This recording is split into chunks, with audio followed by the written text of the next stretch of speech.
Seja bem-vindo ao seu quadro semanal de previsões do UFC, onde trazemos pouquíssimo embasamento teórico, quase nenhum embasamento técnico, mas trazemos muita torcida. Deixa seu like, se inscreve no canal e bora para as previsões. Hoje a gente vai fazer diferente. A gente vai começar pelas lutas principais, até porque quase ninguém liga pro card preliminar. Mas fica até o final, porque no final a gente faz as previsões de quais serão as lutas da noite e quais serão os bônus de performance da noite. A primeira luta que a gente vai fazer aqui, a previsão, é Du Plessis contra Chimaev. E nessa daqui vocês já estão cansados de ouvir que se o Du Plessis sobreviver aos primeiros rounds, ele vai ganhar, mas vocês já pararam pra pensar o porquê que ele vai ganhar se ele sobreviver aos primeiros rounds? A ideia é que o Chimaev vai cansar primeiro. E vendo o vídeo que o Durinho lançou recentemente no canal dele, fazendo o review da luta do Chimaev contra o Usman, deu pra ver que o Chimaev não cai de rendimento somente fisicamente. Ele cai mentalmente também. Ele se frustra fácil e muda o jogo dele. Ele fica sem aquela confiança pra entrar de queda o tempo todo. Até porque o Guy já foi embora. E partindo desse ponto de vista aí, que a ideia é, se o Chimaev cansar fisicamente e emocionalmente ali, mentalmente, o Du Plessis leva. E se a primeira queda for feita não pelo Chimaev, mas pelo Du Plessis? Eu sei que é um jogo arriscado porque o chão do Chimaev é muito bom, mas a gente ainda não viu o Chimaev tendo que se defender no chão. Ele geralmente está atacando. E se ele tendo que se defender no chão cansa mais rápido e se frustra? Eu acho que seria um caminho diferente que o Du Plessis podia tentar, até porque ele tem um chão bom. Fora que eu imagino que o Chimaev não vai conseguir finalizar o Du Plessis. Ele segue como se fosse um roteiro da luta dele. Toda vez ele faz a mesma coisa. Ele entra de queda, busca a cintura, pega as costas e de lá ele ataca, tentando estrangular os oponentes dele, da mesma forma. Mas se o Du Plessis se defender bem, assim como o Usman se defendeu, eu acredito que o Chimaev não finaliza. E se ele não finalizar, o Du Plessis vai levar. Dito isso, vou marcar aqui Du Plessis por nocaute até o quarto round. A luta seguinte é Lerone Murphy contra Aaron Pico. E a gente tem visto que muitos atletas que vêm de outras organizações pro UFC não têm uma estreia tão boa. Eles não se dão tão bem quando chegam no UFC. E isso se deve a diversos fatores. Aumentam os compromissos com a imprensa, eles têm que gravar muito mais vídeos, entrevistas, promover a luta e até mesmo o nível competitivo. E como o UFC tem um número de atletas muito grande, eu acredito que gera uma competitividade muito alta. Com algumas exceções, é claro, como o The Heater, por exemplo, que é esquisito. Inclusive, eu tô com uma teoria aqui agora. Só os campeões de outras organizações que são esquisitos se deram bem no UFC desde sua estreia. Acompanha aqui comigo. O Poatan, ele era duplo campeão do Glory. Sempre foi um monstro na trocação, mas também sempre foi esquisito.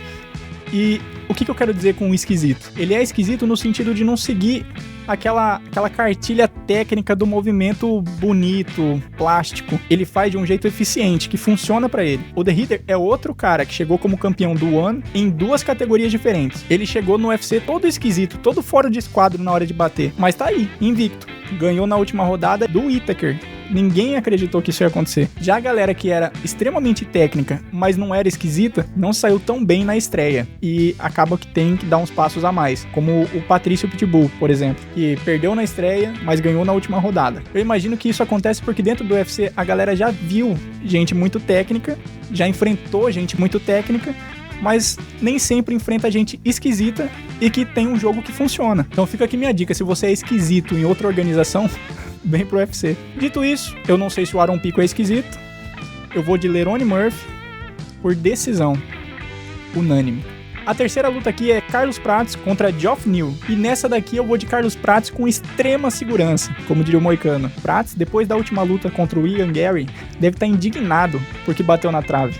E vai descontar tudo em cima do Geoff Neal. Cada cigarro a mais que ele fumou, ele vai descontar no Geoff Neal. Ah, e outra coisa, eu não sei se vocês viram o UFC Embedded, mas o Neal disse que treinou para uma luta com um round. E eu até sei por quê. Porque ele vai lutar um round e no segundo o Prates vai deitar ele.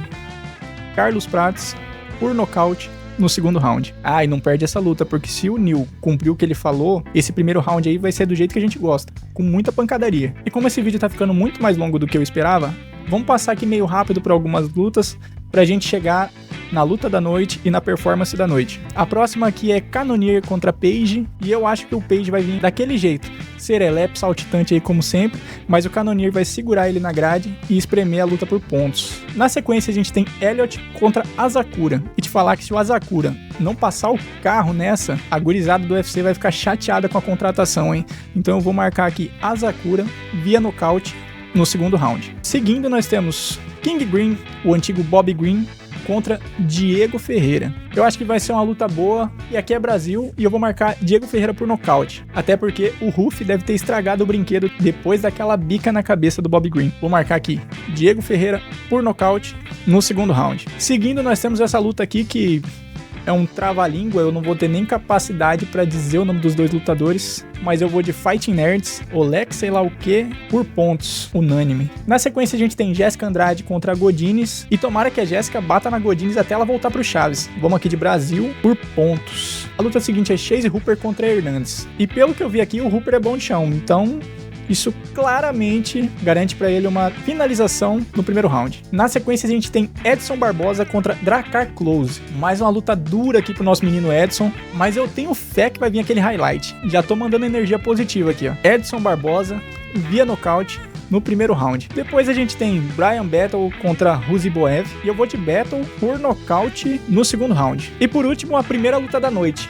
Ficou até confusa essa frase, mas é o que é. E eu acredito que a Karine Silva vai ganhar por decisão unânime. E agora sim a gente chegou nos bônus. Vamos marcar aqui quem vai ganhar o bônus de luta da noite e o bônus de performance da noite. E sinceramente eu acho que vai ter mais de um bônus de luta da noite, mas eu seria maluco aqui se eu não marcasse Duplessis contra Chimaev. É um maluco e um extremamente estranho disputando um cinturão do UFC. Eu nem assisti, mas já é a minha luta favorita da noite. E a performance da noite, Carlos Pesadelo Prates, que vai fumar mais um adversário no UFC, salvar pontos extras, que é isso. E se tivesse um prêmio de inscrito da noite, seria pra você que chegou aqui e deu like. Obrigado por sua maravilhosa audiência e até o próximo vídeo.